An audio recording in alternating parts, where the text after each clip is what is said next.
Okay, hello and welcome to the Fine Roots. My name is Tian, and today it's going to be a little summary, or it's going to be a little bit of both. It's going to be like a little summary of the past few weeks, but also there's a lesson for that, and a little bit more. I'm going to talk about how trees grows in cliffs. So let's first start with a summary for the past few weeks. It's been quite rough, I could say. I wanted to document the weakness or the signs that, or the times where it was rough. And so later on I can look back onto those moments and still feel like a human being, and not only post things that are the highlight, but rather we're humans. There is a range of emotions that we experience, and to only captivate,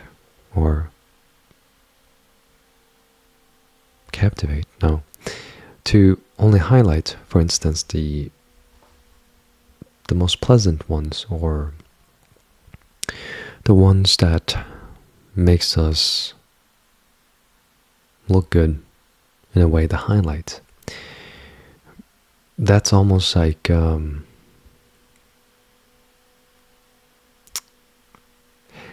eating an apple without knowing where it comes from, without caring where it comes from, and like only eating the apple and then kind of disregard everything else. But it is through everything else that made the apple what it is. And so in this sense, now that I look back into those moments or those days where it was kind of rough, it made me realize that during the times that I feel really weak, vulnerable, just almost frustrating, because I know that I'll get over this, but it's just during this time that it felt so suffocating. Like I know I'm drowning, but I have to go through it. Like I have to reach the bottom in order to get back up. And it just, like I know it, but then I have to feel it and I have to go through it. And it's almost like people telling you, don't touch the stove, it's hot. I believe you, but I have to do it. I know it's going to be hot. I'm not going to burn myself. But I have to touch it, because otherwise I wouldn't know. And so part of me knows that this sadness, this rough patch is going to go over at some point, but I have to go through it. And so that's the past few weeks. The lesson from this is that it doesn't last forever. It's just a phase, you could say, but it's really vulnerable. It's really, no one wants to show this side, you know? I was talking to my friend and he said, never show your weakness. And I understand that. But then again, part of me feels like if I only show my strength, then it makes me feel almost inhuman, because to be human is to be pure in a sense that we are everything.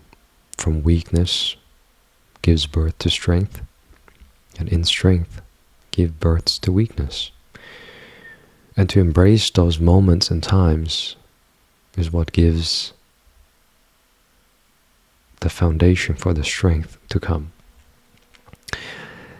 And so that's the lesson that I've learned from the past few weeks, from being down, and I'm still going through this phase where longing for someone or longing for something, just this energy. And it makes sense because I was with my partner for 13 years, And now that we separated, maybe it's like a chemical thing, a body thing, or I don't understand. All I know is just it's the feeling that it's almost like when you do something bad and you get like this void in your stomach, and that void, it's not in the stomach, but it's in the chest. But it doesn't feel like that coldness where you know you've done something bad and you feel kind of guilty and you feel really just you want to vomit. But in this case, it's that void again, but it's in the chest. And it keeps staying there. It's like I'm longing for someone. And I know that I need to learn how to love myself and give that energy back to myself. And so I was listening to Alan Watts, and he said something that really struck a bell, you could say. And he said that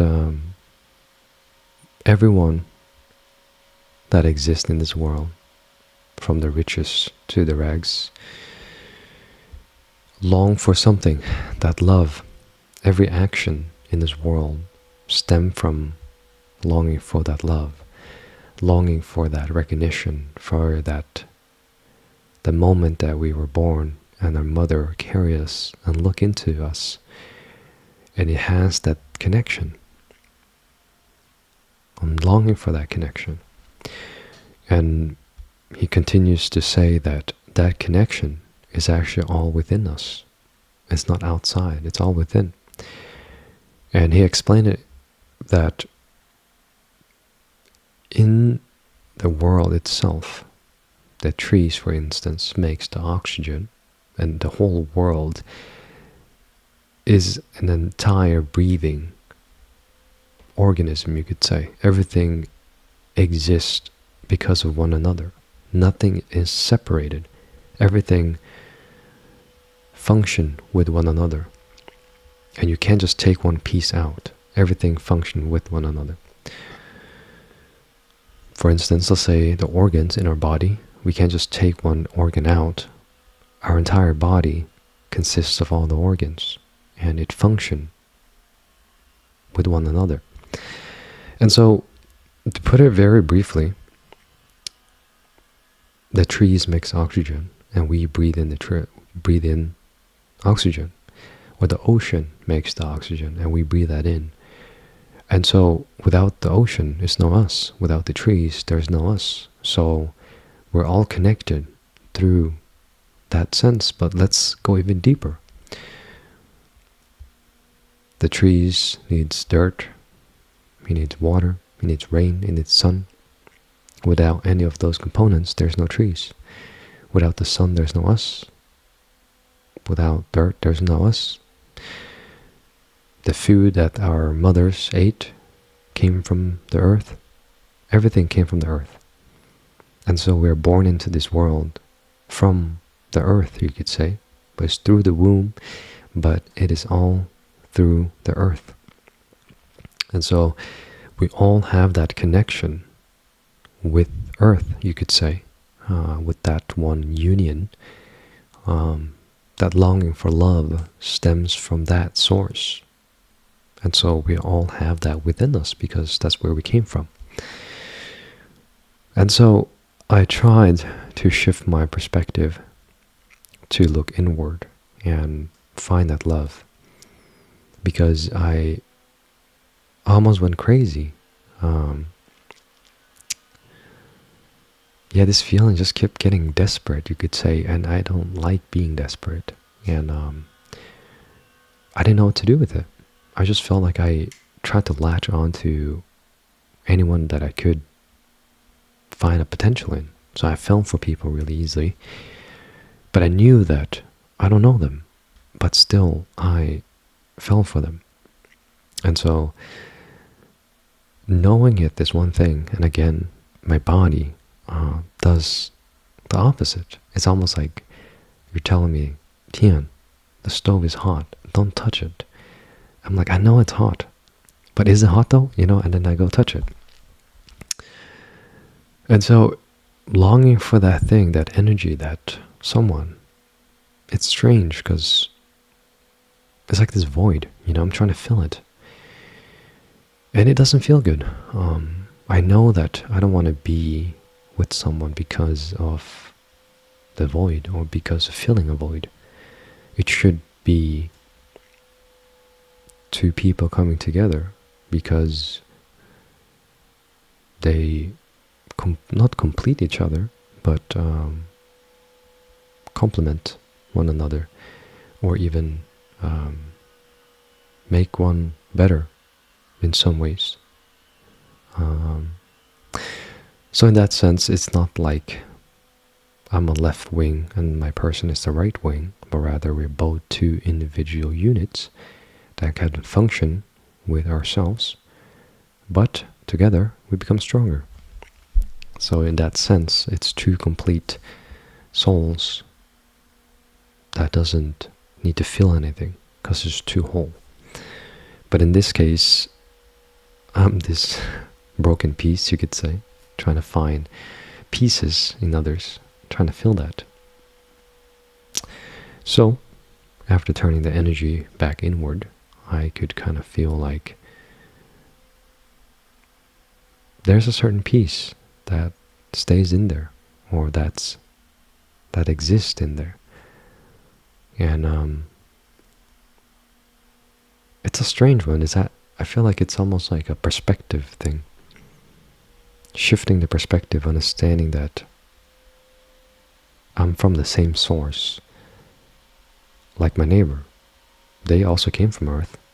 We all came from Earth. Unless you were like one of those lizard people that came from a different planet. I don't know if that's a conspiracy theory or a real, I don't know. But anyhow, if you're a lizard, we're not from the same planet. But if you are from Earth, we're all Earthlings, you could say. Okay, this is falling off a little bit. I'll go back. This is getting like Stargate. Not Stargate. Star Wars, Star something. Sci-fi. But anyhow. So, enough of that. That is kind of like the void that I've been trying to fill for the past few weeks. It sucks to be vulnerable. It sucks to be weak. But you know what? It is through the weakness that gives birth to the strength. Strengthness, if you will. But let's get into maybe the more interesting part, you could say. It ties into all one another anyways. It's not like a separate thing, but here it is. So I was walking on this trail and I saw this trees growing on the cliff of a rock. And I'm thinking, how in the world does that tree grow on rocks? There's no soil. And I keep walking and I keep seeing this tree. It's just growing on rocks. It's not even under the soil. It's just growing just outward, right into the sky. And it's holding on to nothing. It's just on this rock. And that blows my mind. I'm like, why in the hell are you growing on a rock? And then it made me realize, trees don't just wait for the perfect conditions to grow. Like they don't wait to have 6 inches of soil or enough rain to grow or have the perfect angle of the sun every afternoon and give it 6 hours of sunlight, because that's the perfect conditions for it to grow, right? It's comfortable, it's the best time, it's the perfect location, perfect angle, there's not a lot of competition, what have you.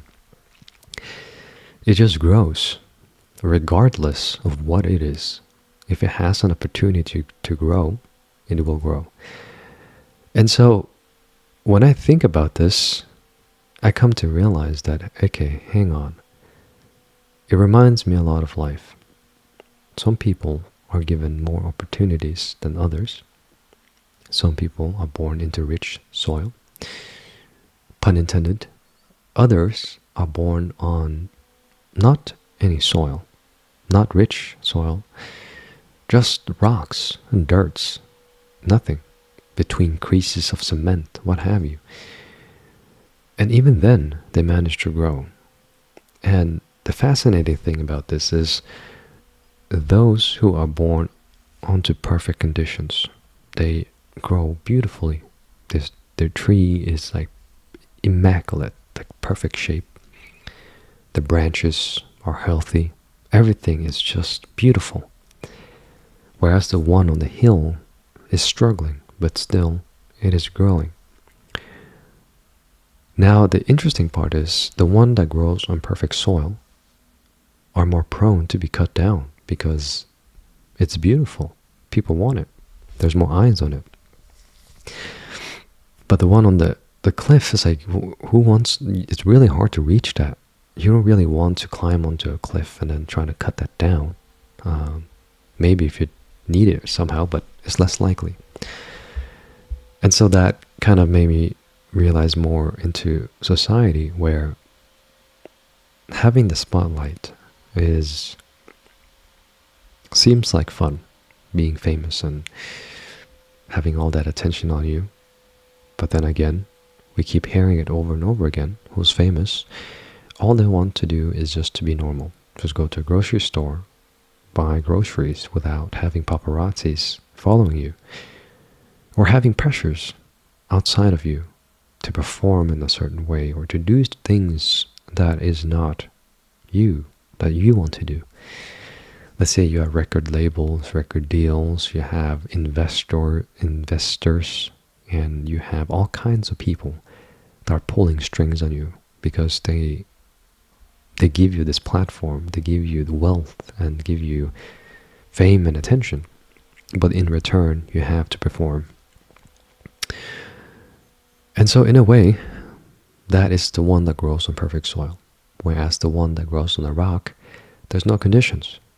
You're there by yourself, you just grow. And like civil people who lives a normal life, we just live. Some have it better than others. It depends on how you see it. Some live completely normal lives. Some make influence within their small circle, not for the spotlight, but just for the neighbors. And so, life has its ways of being ironic, I feel like. Life is an irony. Life is ironic. It's almost like you think the grass is greener on the other side, and when you get there, it's not. And you think it's better to have a Ferrari, and then you realize the maintenance on the car is through the roof. It doesn't last long. You can't take it on tours. You take it on basically for show, or maybe it's fun to drive. I don't doubt it, but it's not versatile. It has its own benefits. Like if you rode it on perfect street, I think that'd be really fun. But like off-road cars, if you ride that off-road, that's what it was born to do, then that will be fun. So everything has its purpose, you could say. But not one thing is better than the other, is what I'm saying. It's just kind of ironic that life works like that.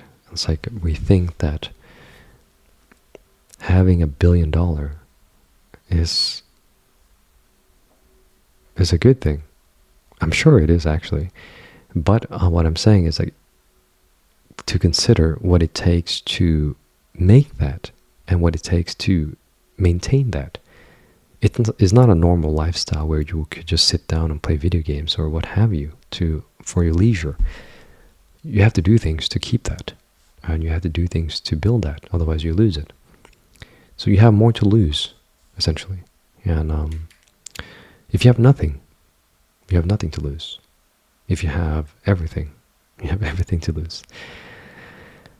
And so I think that should wrap it up here. So let's make it a full circle. So essentially, over the past few weeks, I've been feeling down, feeling weakness and strength, or feeling weakness, which gave me the insight to my strength and what I needed to overcome. And so I learned from Alan Watts that what I've been longing for is that love which which exists all within, because we all come from earth and we're all born from earth. And that love we long for is, in other words, connection. So realizing that connection brings us back in tune with the world, or with the one, you could say. And so I think I'm coming to peace with that. I'm realizing that my desperation, my longing, is not outward to be filled, but rather I need to fill it up myself. Along with that is the trees that grows on cliffs. And that made me realize that trees that grows on perfect soil seems like the perfect time to grow. But trees doesn't grow when the time is right. They grow when it is time. When they have the opportunity to grow, they grow, regardless of the conditions, regardless of wherever they are. And so, in other words, let's translate this into the experiences that when I'm feeling down, or during rough times in general, there's no perfect time to go through it or to process it. You just have to do it.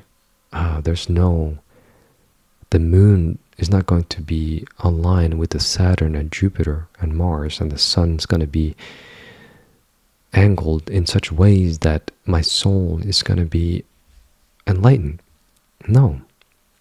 The time is now, and there is no other time than now. And so during those hard times, it will take time, but it is hard. And the faster we can start working on those problems, the faster we can get through it. And there's no way around it. You cannot drown it. You cannot run away from it. It's all there. And so that's it. I'll see you on the next one. If you made it to the end, I'd like to thank you for staying here all the way. I appreciate your time, and I wish and hope that everything goes your way.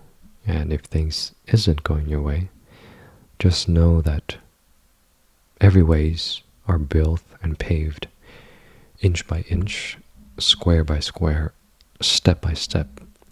And so even if it doesn't go your way, even if it's like going off track, all we gotta do is just get back on track.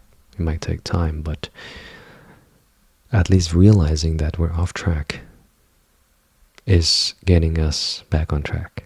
And so, thank you, and I'll see you on the next one. Cheers.